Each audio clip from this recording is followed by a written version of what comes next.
Fala pessoal, tudo bem? Então, para dar continuidade aí, na aula de hoje, nós vamos falar sobre tecido conjuntivo. Na aula passada nós tínhamos falado sobre o tecido epitelial, a gente viu as suas características, onde ele é encontrado, as suas funções, e hoje a gente vai para o tecido conjuntivo. Então, a primeira coisa que a gente vai ver aqui são as características e as funções. Então, se a gente olhar aí para essa imagem de tecido conjuntivo, a gente já consegue perceber uma grande diferença entre ele e o tecido epitelial. No tecido epitelial, as células eram bem juntinhas, a gente falava que as células eram justapostas.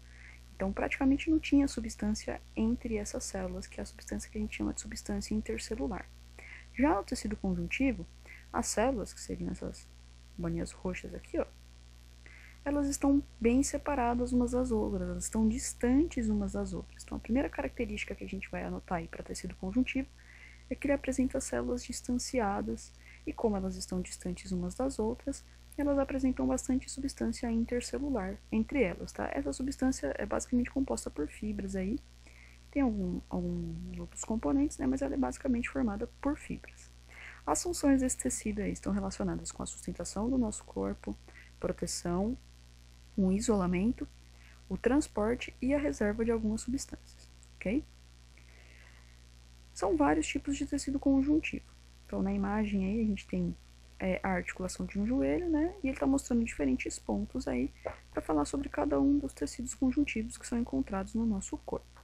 Então, ele dá um exemplo aqui de células gordurosas, glóbulos vermelhos, alguns tendões, o tecido conjuntivo frouxo em si, umas células ósseas e algumas células cartilaginosas. Então, agora a gente vai ver um por um desses tecidos conjuntivos, ok? Então, o primeiro tecido que a gente vai ver é o chamado de tecido conjuntivo frouxo, tá? Tem um desenho dele aqui, ó. A gente percebe que ele tem vários tipos de fibra, né? Fibra reticular, fibra colágena e fibra elástica. Esse tipo de tecido é encontrado em grande quantidade no nosso organismo, tá? A principal função dele está relacionada com o preenchimento de espaços. Então, entre os órgãos do seu corpo existem alguns espaços. Esses espaços não podem ficar vazios ali, né? Então, preenchendo esse espaço entre os órgãos, nós temos o tecido conjuntivo frouxo. Tá? Além disso, ele participa do nosso processo de cicatrização. Então, quando você se machuca e corta alguma parte do seu corpo, aquele tecido que vai surgir ali para poder cicatrizar, para poder formar a cicatriz, é chamado de tecido conjuntivo frouxo. A gente percebe que ele tem até uma textura diferente do outro tecido ao redor, né? Então, duas funções importantes aí, que é o preenchimento de espaço e também participar do processo de cicatrização. O próximo é o tecido conjuntivo denso. Qual que é a diferença entre o frouxo e o denso? Vamos voltar aqui um pouquinho. No frouxo, as fibras elas não têm uma única direção. Elas estão ali, tá? Cada uma para um lado, está formando ele. Então ele não é tão rígido, né? Agora, quando a gente olha o tecido conjuntivo denso, as fibras aqui, ó, elas estão sempre na mesma direção. Como elas estão na mesma direção, isso no mesmo sentido, né? Isso dá uma certa rigidez a esse tecido. Então ele aguenta bastante contração nele, ele consegue segurar isso daí. Então ele vai ser encontrado formando os tendões do nosso corpo. A gente tem tendão aí ligando o nosso osso com os nossos músculos. Alguns tendões dá para sentir, por exemplo, o tendão que você tem no seu calcanhar. Aí. Se você colocar a mão, ele parece tão rígido que ele parece um osso, né? Mas na verdade, ele é um tendão, é ele que está ligando o osso na musculatura para você poder movimentar o seu pé. Tá? Então todas as suas articulações aí vão apresentar esses tendões, ok? O próximo é o tecido adiposo. No tecido adiposo, a gente vai encontrar células chamadas de células adiposas, né? Que elas apresentam gordura na sua constituição. Essa gordura que a gente encontra aí nessas células pode servir para algumas coisas como, por exemplo, amortecer o impacto. Então, ela dá uma proteção. Então, quando você tem uma área revestida por esse tecido, se você sofreu um choque mecânico, né, uma pancada nessa região, ele absorve melhor o impacto ali, protegendo aquela área. Outra coisa, esse tipo de tecido ele consegue reservar energia. A gente fala que ele também é um tecido de reserva. Então, vamos pensar no urso, por exemplo. Então, o urso ele tem embaixo da pele dele uma camada bem grande de gordura. Por quê? Além de ajudar ele quando ele não tiver o que comer, né, além de ser uma reserva de energia para ele, também vai ser uma proteção térmica.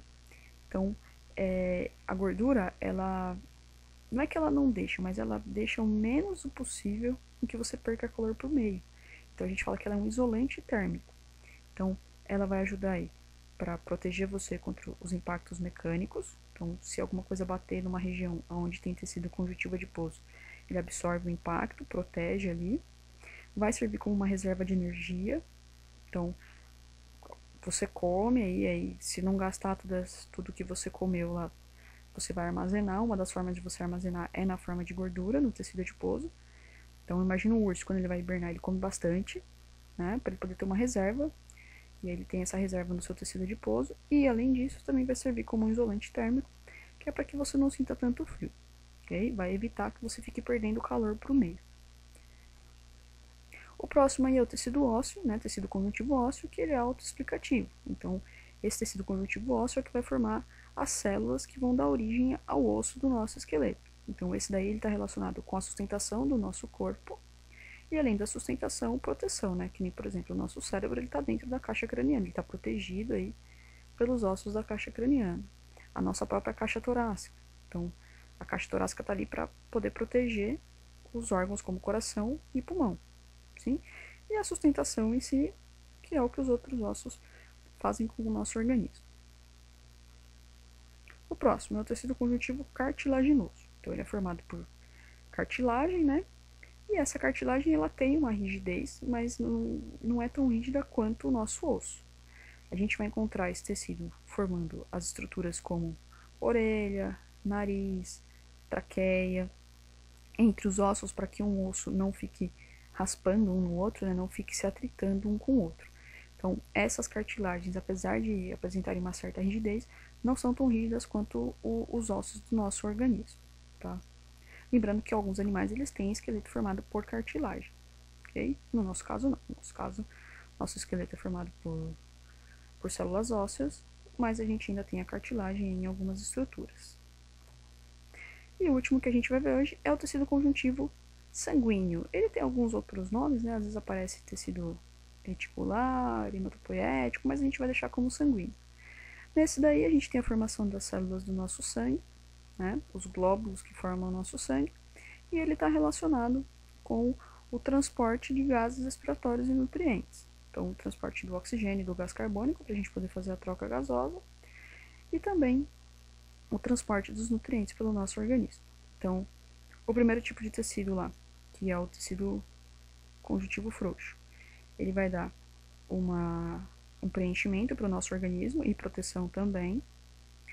O tecido conjuntivo denso está ligado à sustentação do nosso corpo. O tecido conjuntivo adiposo está ligado à proteção, reserva de energia e isolante térmico. O tecido conjuntivo ósseo, ligado à sustentação e proteção do nosso organismo. O cartilaginoso, ligado à sustentação do nosso organismo. E o tecido conjuntivo sanguíneo, ligado ao transporte de gases e transporte de nutrientes. Ok, pessoal? Por hoje é só. Bons estudos para vocês.